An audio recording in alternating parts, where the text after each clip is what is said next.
All right. Welcome back to Fit Body Secrets, where my mission is to bring you guys inspiration, motivation, and a ton of tips to help you guys on your fitness and your fat loss journey. And today I have co-coach Hannah on, and a lot of people don't get to see Coach Hannah because she's oftentimes behind the scenes. A lot of my Essentials clients get to know her, but a lot of you guys haven't seen her. In fact, a lot of you guys don't even know that she works with me. And she's honestly been such a blessing to have on my team. We've been working together, almost 2 years. And it's just awesome to feel like I have somebody on my team that no matter what, like, I feel like oftentimes when I'm checking in with you on your clients, it's almost like I would do the exact same thing, which is a hard thing to find in the coaching space, because there are a lot of good coaches, but there's also a lot of not so good coaches. So I'm super happy to have you.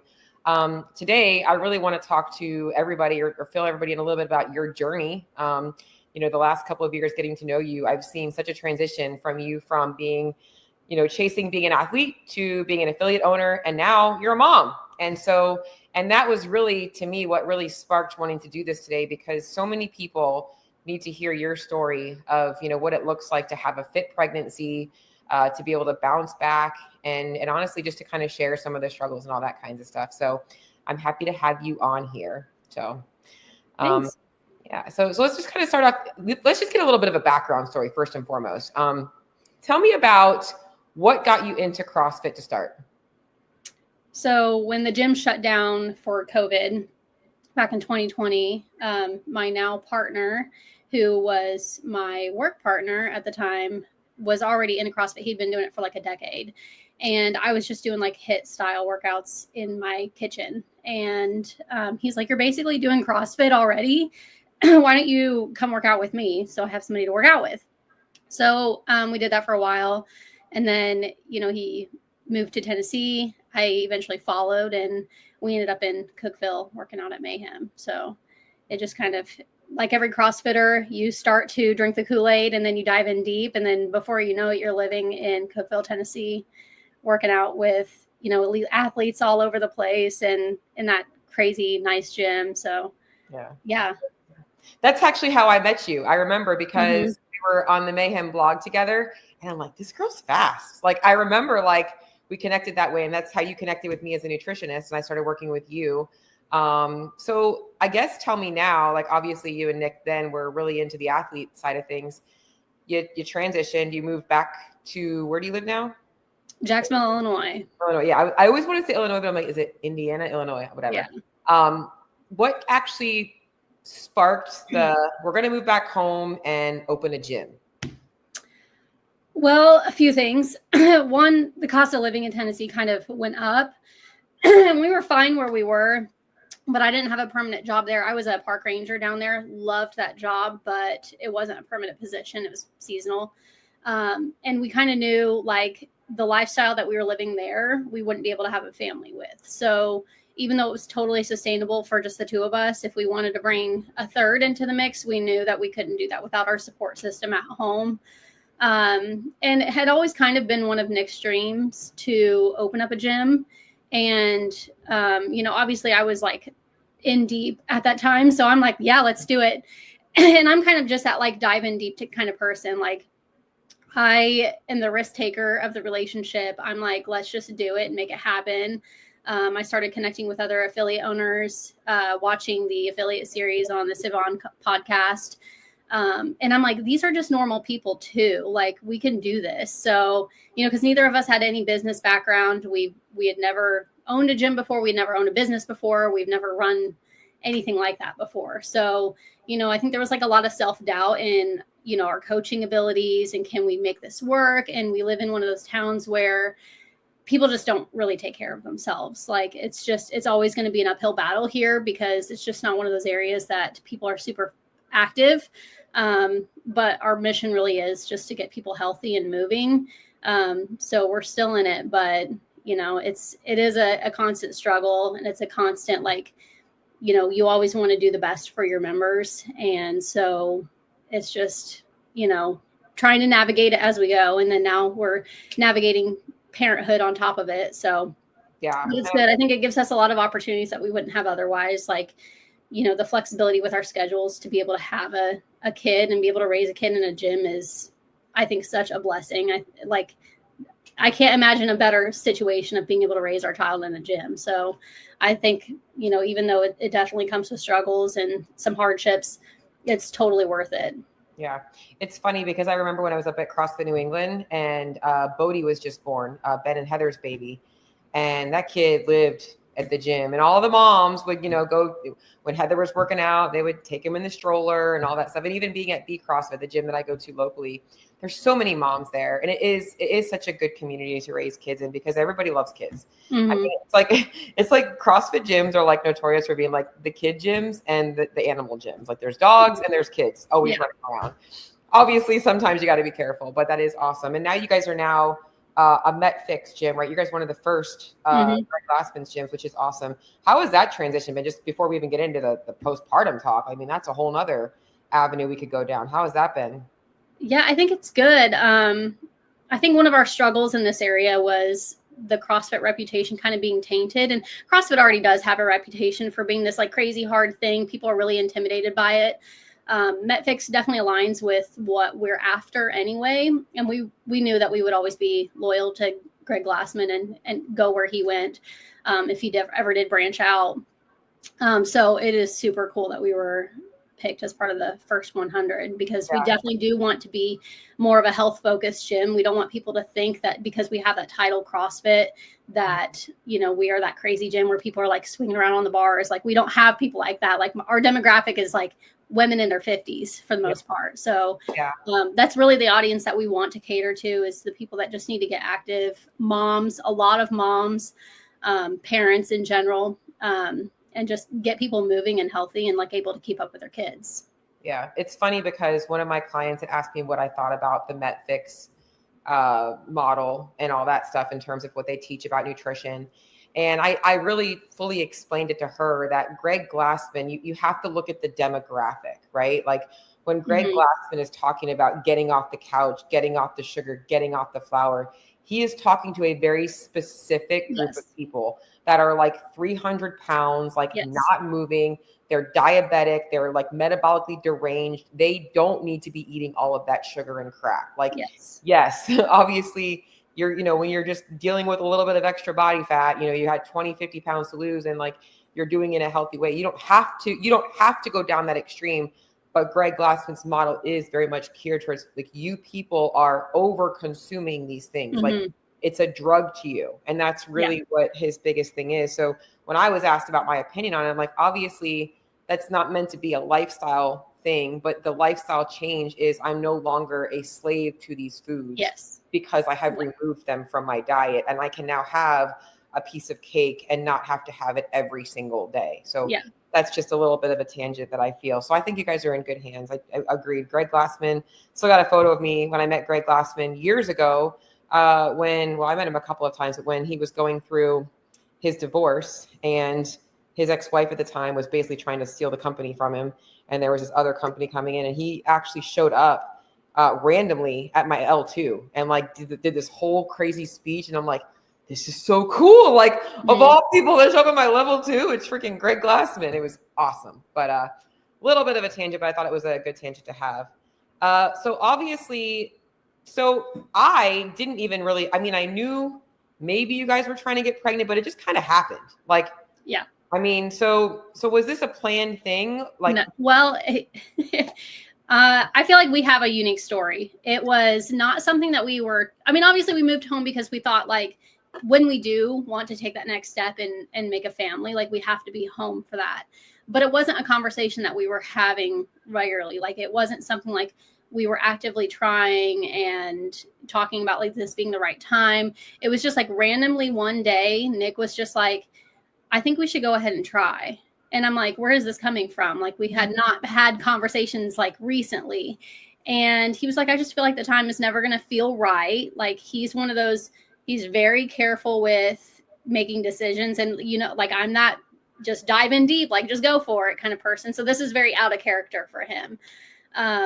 And he was just like, I just feel like, you're never really going to feel like it's the right time. So, we're only getting older. Like we have the gym, like, this is as good as it's going to get. Let's just go for it. And that very first time, I got pregnant.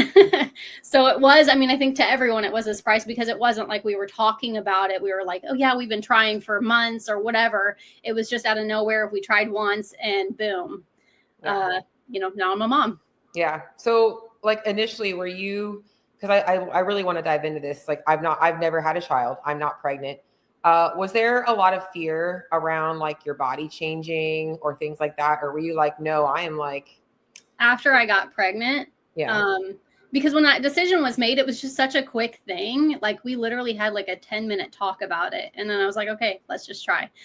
And at the time when I said yes, I thought like everyone I've ever known or at least heard stories from, like people aren't getting pregnant like just like that. It's like people are trying for months. Yeah. And you're like, oh, of course I'm going to just get pregnant the first time.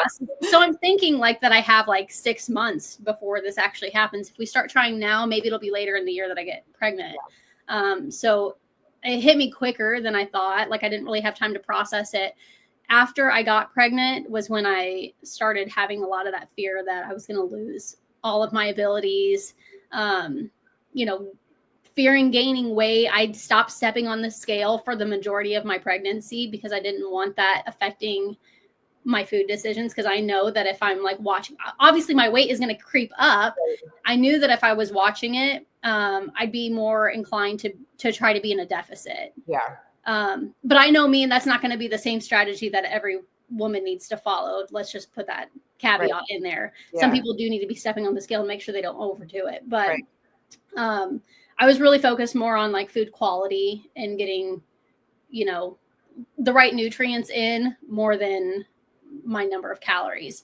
And I have enough self-awareness to know if I'm like overdoing it. So that strategy worked well for me, but not going to work well for everybody. Because everyone's different in that aspect. But yeah, after I got pregnant, it was probably after first trimester, normal training, didn't really change anything up. Like I was still doing heavy lifts, muscle ups, all the things.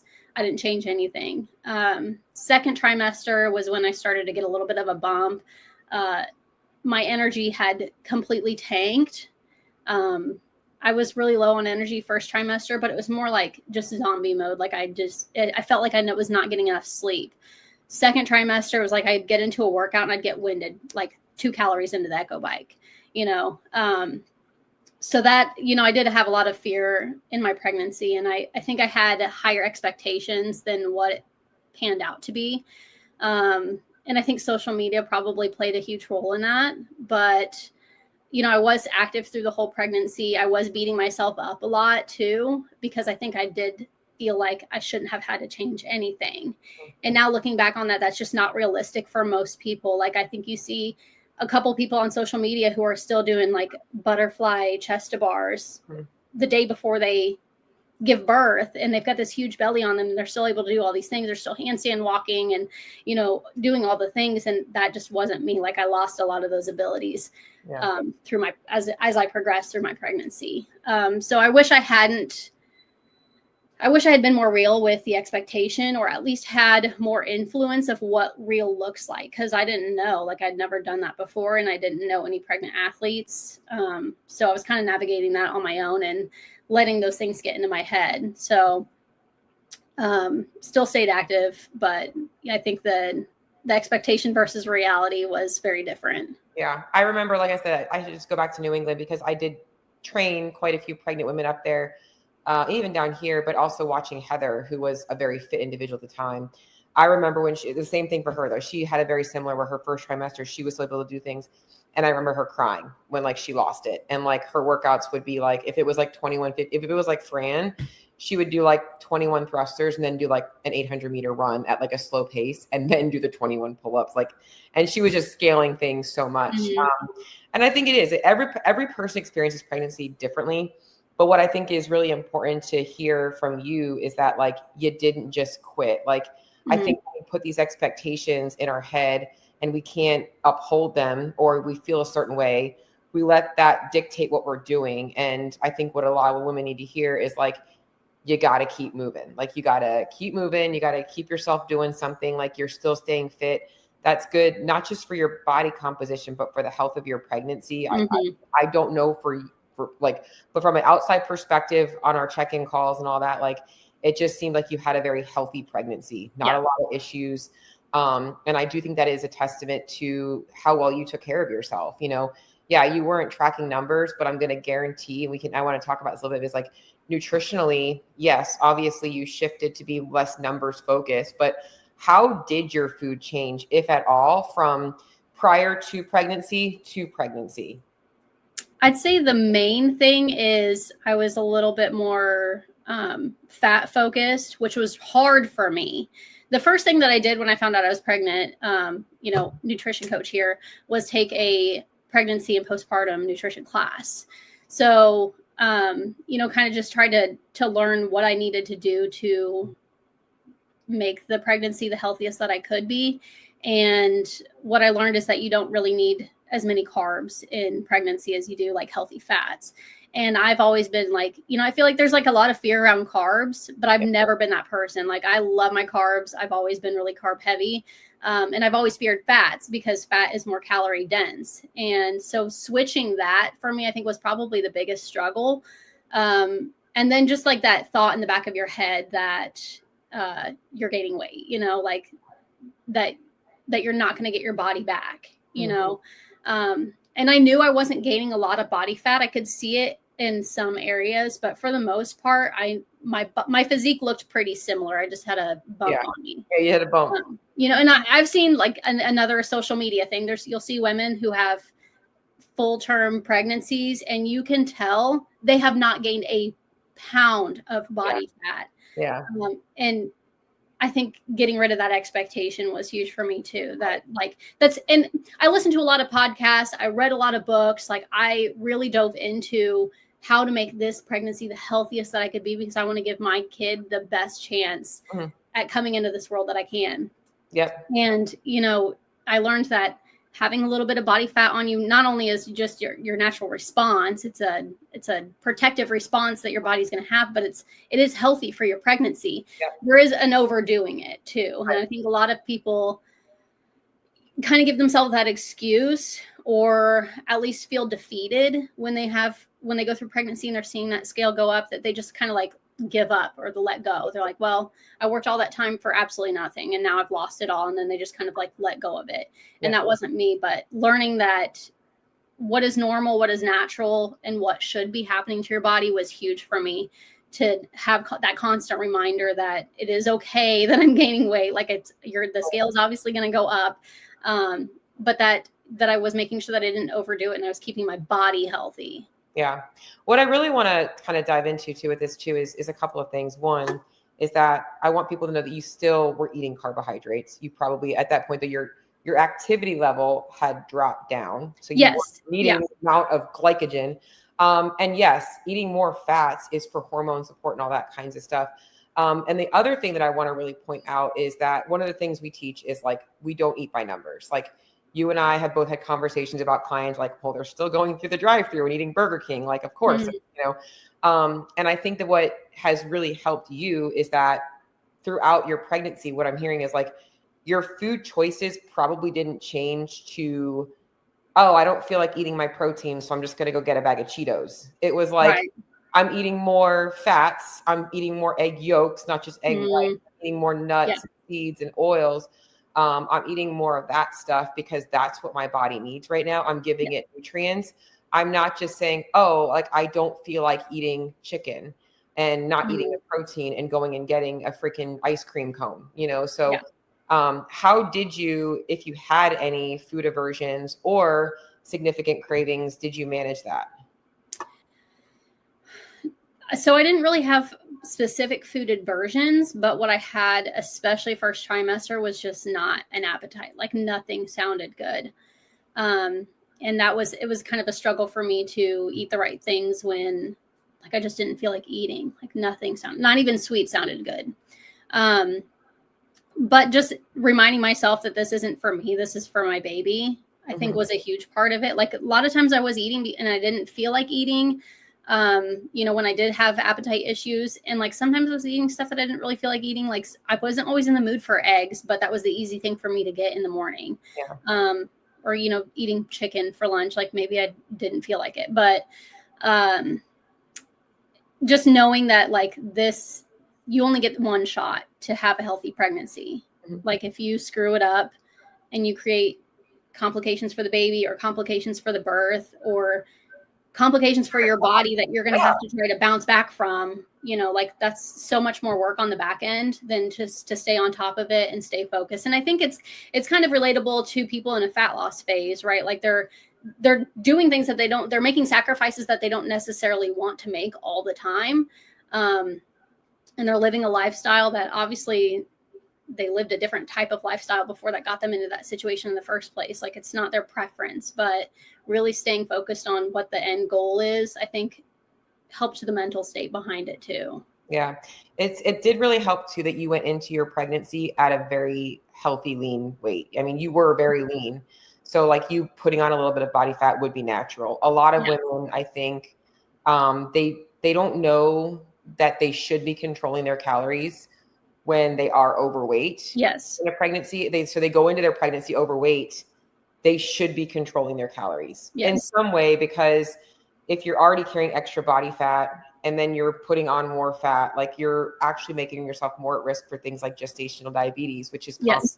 And if you're not working out, now your insulin sensitivity is going down. So it's making that. So you were very lucky to have that. But I think it is important for women to know, like, if you're not going into your pregnancy healthy, meaning you're at a healthy, and body fat it's so hard to even talk about. In fact, I want to make a post about body fat, but it's almost like taboo. You don't want to call somebody fat, but if you have too much body fat, that's a bad thing. When we talk about Glassman. So going into if you're trying to conceive and be pregnant, you should be going into it at a good, healthy body fat for you. Not saying you have to be shredded 6-pack lean, but like if you're carrying extra weight, you probably should be a little bit more careful through your pregnancy. Yeah. So I guess, you don't have to go too far into the weeds on this, but I am very curious. So when I asked you about I don't even know how we talked about it, but you told me that you were trying to figure out having the pregnancy or having the baby in a hospital versus doing it at home. And you chose a home birth, which I just thought was like so cool. So are you happy that you did that over going to a hospital? For sure. Yeah. It was definitely harder than I expected. I free birthed at home, which means I didn't have a midwife. There weren't any midwives in my area to attend the birth. Couldn't even find a doula, which anyone else going into this, just because this is my story, I don't necessarily encourage it. Like I did my homework. I did a lot of research. I was very confident in this decision, but I would say if you have the resources available to you to, like have somebody attend it. And I also live like right around the corner from a hospital. So that was plan B. Like I went into this knowing if something happens, if things start going south, I'm right around the corner from a hospital. That is plan B. I'm going to go there. Like I'm not going to risk my baby's life to be stubborn and stay at home. But I think that if I had gone to the hospital, it would have been well, first of all, my baby was breech. Oh, wow.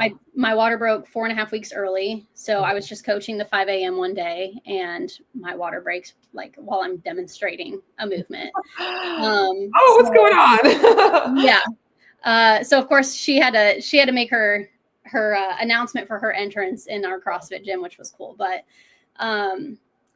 so it was 4.5 weeks early and she was breech, but I didn't know she was breech because I'd carried out the second half of my pregnancy, what they call wild. Like I wasn't going to see an OB. There's a lot more to that. And I'm not saying that that's the right decision for everyone. That was the right decision for me. But I labored for 28 hours after my water had broke, which I feel like is a long time. And I was in active labor for a good chunk of that. And I started to end up in a lot of pain. So if I had gone to the hospital with a breech baby, first of all, they would have C-sectioned it. And I knew that I didn't want that. And I knew that it wasn't necessary. It is necessary in some situations, but not in mine. But it's just not something that they allow at hospitals. Like a breech is automatically a C-section.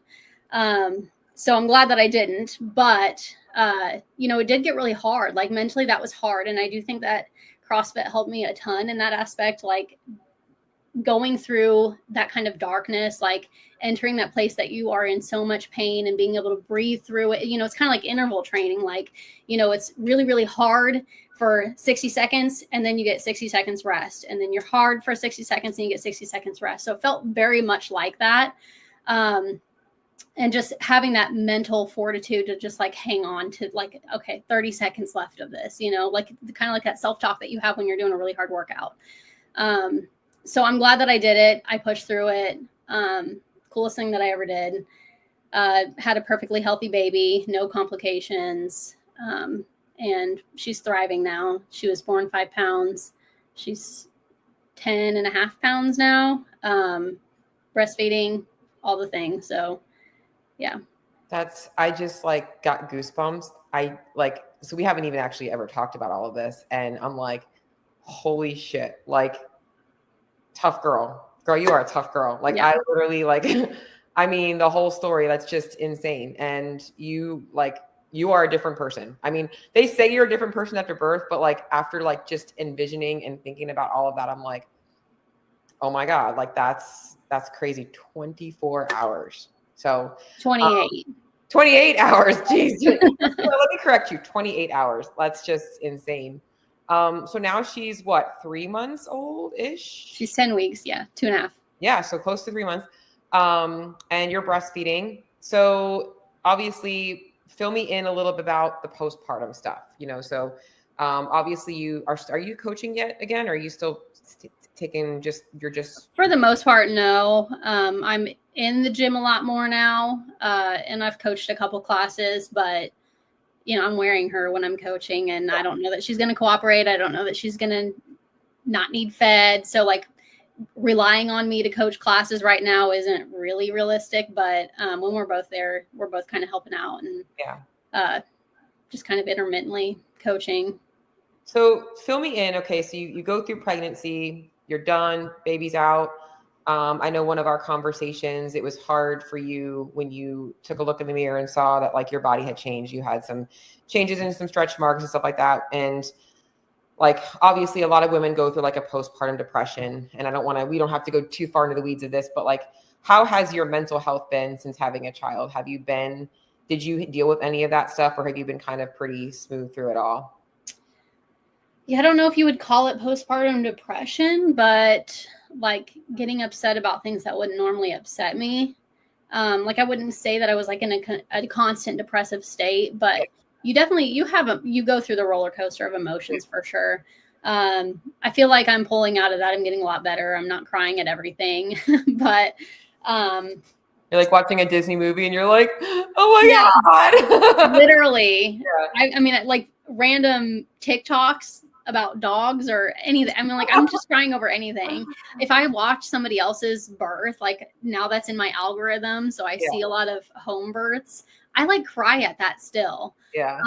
But I think that's because like now I understand like the emotion behind everything. Through it. But yeah, like I was very small for a full term. Well, I guess I wasn't full term for a 3rd trimester pregnancy. Like I never really got huge. So I thought I was in the clear, not going to get stretch marks. I had a friend who was 7 weeks ahead of me, was much bigger than me. She had no stretch marks. And at the very end there, I noticed stretch marks on my belly. Yeah. And so like, that was kind of a hard moment. Like, this is my reality now. Mm-hmm. After birth, I did shrink back down a lot quicker than I feel like a lot of women do.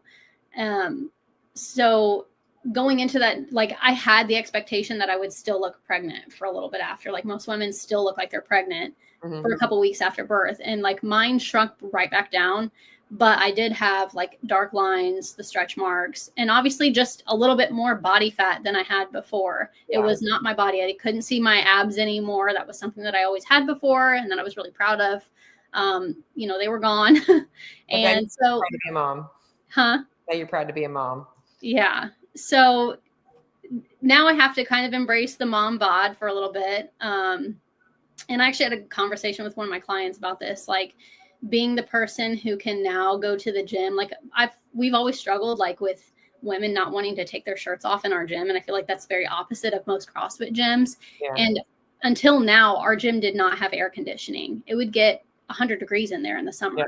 And Yep. I'm like, people would be complaining about how hot it was. I'm like, just take your shirt off. Like, nobody cares. And I think a lot of women are really insecure to do that. And so I feel like, you know, now it's my turn to be the one who's like, you know what, it's okay. Like, these stretch marks are here for a reason. My body is not perfect, but I'm hot and I'm going to take my shirt off. So, you know, I feel like I can kind of be I don't want to say like the voice, but like the example of like showing that it is okay and that it's natural. Like, most women who have babies have stretch marks or have some kind of body change that maybe it goes back to the way it was before, maybe not. So, you know, I've kind of been dabbling with that in my workouts at the gym. It is hot, and I've never been one to like to wear a shirt when I'm working out anyway. Like, I feel like I'm weird about fabrics touching me. So, you know, I think that is kind of something good that I can do for the other moms in my gym who really do struggle with insecurity. And, you know, I think Nick and I definitely have an influence on people. People are always wanting to know what we're doing. Like, what do I need to do to be like you? Like, to get the body that you have or to get the fitness that you have. They're always asking, what do you do? So I think that we can be an example in that way too. Yeah. What's so funny is I had a big talk about this in our essentials call on Sunday, because a mom had written in her check-in about how she just hates the fact that she cannot change her lower stomach. Like, she's got these stretch marks, she's got this loose skin, and there's no amount of dieting, no amount of nutrition. I'm like, you know what? You're absolutely right. It doesn't matter how hard you worked really hard to have children. And that's something that is going to be with you forever. And you're either going to accept it and love your body and like move on and realize that's part of it, or you can continue to trash talk yourself, you know, like, so I agree. I think that there is something about being able to say like, hey, like even the pregnant fit people, like, not everybody is going to be like that. It's not normal. That's an anomaly, right? Like, so it's just knowing that you can be healthy and fit at the same time. So how much weight, if you don't mind me asking, about how many pounds did you gain during pregnancy? 10. So, 10? I mean, like 10 after the birth was what I was left with. Yeah. Okay. Not bad at all. And are you back down to pre-pregnancy weight? No, I pretty much maintained that. Okay. And I'm really not trying to get super focused on fat loss until a few more months down the road, because one of the things about going into too much of a deficit while you're breastfeeding is that you could end up with your milk supply depleting it. So I don't want to take any chances at that. I could probably do like a small deficit, or I could at least get myself to move a little bit more. We're just now getting into some nicer weather in Illinois. Like, today's our first warm day. Yep. So I'm sure I'll be way more active, like going on walks and things like that. But the first 8 weeks, you know, I really thought that I was going to get right back to it. Like, baby was going to be out and I was going to be like, at least in my living room doing some basic workouts. And that just wasn't played out. So for 8 weeks, I didn't do anything. Like, outside of walking, I was not doing any workouts. And then I slowly started to integrate more workouts. I've, you know, kind of cherry picked them for like what I feel like I'm capable of doing right now. But just slowly starting to get a little bit more active. Now that I'm 10 weeks postpartum, it's a little bit more of an appropriate time to start getting more active. Yeah. What I really want people to also hear again is like, you had a very healthy pregnancy. So bouncing back from it is going to be very easy. Losing 10 pounds is not that hard. And you don't have to be in a rush. A lot of women end up putting on entirely too much weight during their pregnancy. And then the first thing what they want to do when the baby comes out is like, I got to get this 50 pounds off or this 30 pounds off. And when you only have a little bit of weight to lose, like you do right now, and you probably don't even have to, it's more of like an aesthetic. Yeah, I would like to get my body back to where I felt confident again, but you're focusing on the things that matter most. I'm keeping my milk supply, which is a big concern when you go into a deficit. You want to keep that up. But you're focusing on moving your body and getting your fitness back and like getting your body moving again, because that's really what's going to help keep you healthy long-term. Do you have any issues with like the diastasis recti or anything like that? Or has that all been like normal? A little bit. I had a little bit of it. I honestly, I haven't done any ab movements since I've like started to get back into training. I'm honestly kind of afraid to. I don't want that wake up call, but I think that it's probably back to normal because I don't see anything permanent that like sticks out. Yeah. And I think that's mostly, I think genetics have a lot to do with it, but I also just didn't get that big, so that there wasn't a whole lot of separation there. So that's good. So you haven't really had to do anything like toes to bar. Do you feel do you feel a difference when you're doing like front squats or anything, like in your core strength? Honestly, yes. My core definitely feels weaker for sure. But just moving, like even body weight stuff just feels completely different now. Like things just like my own body feels very heavy, and like, yeah, it's 10 pounds heavier, but it just getting back into it, like when you've taken a break, like I took a 2-month break. Yeah. Getting back into it, those first few workouts are, they're hard. Like mentally they're hard. Physically they're hard. You're like, oh, man, I don't remember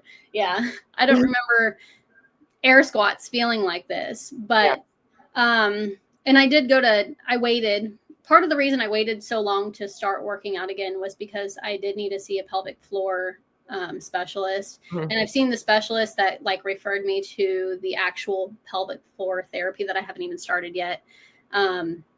And so I had a minor prolapse, and I wanted to make sure that I didn't make that worse or compromise my ability to heal from that. So I haven't gone super heavy with anything, mostly body weight stuff. If I put on weight, I stick with like light dumbbells. I'm not trying to do anything too crazy just yet, especially until I start the therapy and find out like what I should and shouldn't be doing. Yeah, I love it. And I'm like really excited as I was talking to you, because I think that you can really bring a lot of value to a lot of moms, either going through pregnancy, wanting to stay healthy, or postpartum, and like wanting to be able to make sure that they're doing this the right way. Because everything that you just said sounds like somebody who said, hey, like I am ready to like take the time to learn about how to make this the healthiest pregnancy and do this the right way, rather than like, you know what, I made these 5 mistakes and next time I'm not going to do that again. Like, and I think that that's where so many women go wrong, is like they end up having a child and then they want to try and fix the next child's pregnancy. And that often doesn't even happen. So I'm excited for like this whole new avenue that you have right now of experience, because I'm also a believer in people that know the most about things aren't the ones that just study it. It's the people that have been through it. Like you have legitimately, you can say like, I went through the same thing as you did, maybe in a different way, in a different circumstances, but like, hell, you weren't like a stay-at-home mom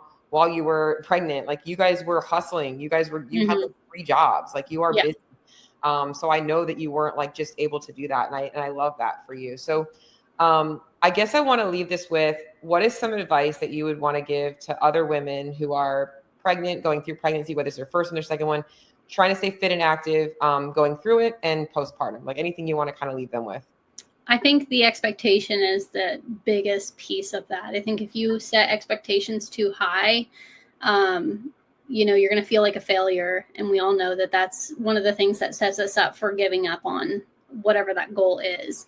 So just being realistic with the expectations and being patient with the process. Like, in the back of my head, I want to get right back into normal training. I want to be in the gym every day.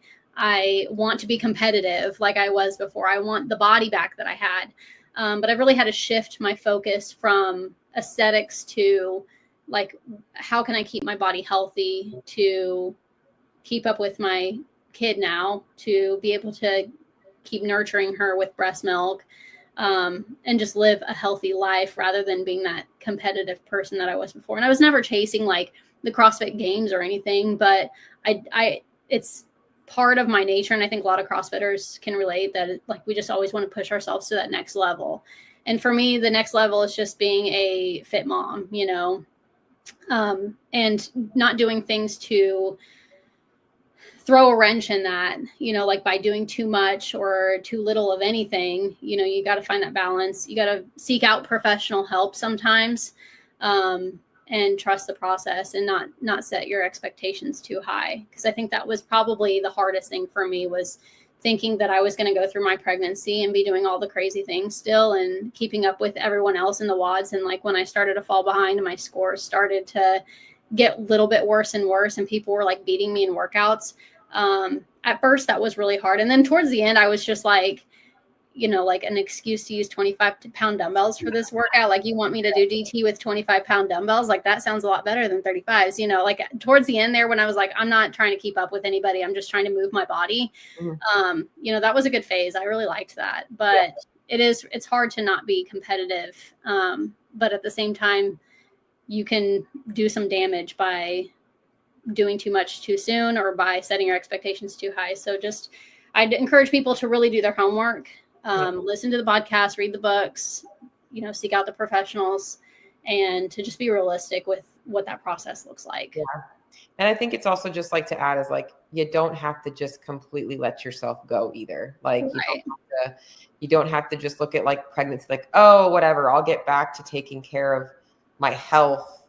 And I think this just comes down to, this could be a tangent, but like, women only focus on their body when it's about them. Like, I'll focus on my nutrition when I want to look a certain way. Like, maybe it's a good idea to focus on your nutrition when you're taking care of your child, or when your health matters, So just a little additional on there. Well, thank you, Hannah. Do you have anything else you want to add before we sign off?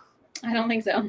All right. Well, thank you so much for doing this. And guys, if you want to hear more about working with Hannah or myself, go ahead and I'll make sure I put in the show notes how to reach out to us.